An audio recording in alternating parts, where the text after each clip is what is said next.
com l'arribada es fa de dalt cap a baix, així doncs, mica en mica, quan encara falten una miqueta menys. Ja fa 12 anys que Valldoret celebra el Dia de la Dona amb les 5 milles femenines, una cursa que ha crescut durant aquest temps i que compta amb un important reconeixement en el panorama atlètic femení català.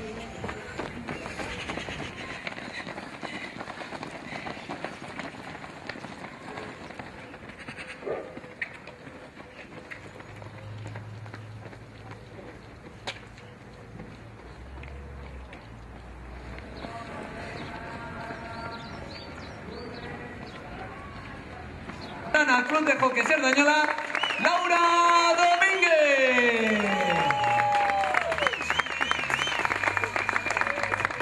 L'atleta de la secció d'atletisme del Club de Hockey Cerdanyola, Laura Domínguez, ha estat la guanyadora de les 5 milles femenines d'aquest any, amb un temps de 32 minuts i 32 segons. Doncs faig una valoració molt positiva perquè molt poques vegades et trobes una cursa on només hi ha dones i poder celebrar el Dia de la Dona Treballadora corrents, amb tot rodejada de dones, és una iniciativa fabulosa, la veritat, l'organització perfecta i amb ganes de repetir l'any que ve. Per començar us aviso, aquesta posició de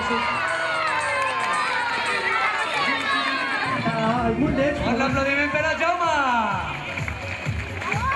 Un cop finalitzades les curses infantils, ha estat el torn de l'entrega de premis. Tots vosaltres, per la Laura, la Raquel i la Clara.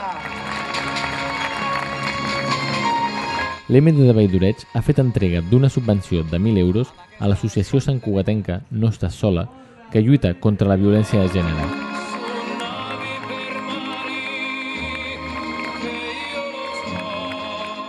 També han rebut un homenatge les dones que formen part de Protecció Civil.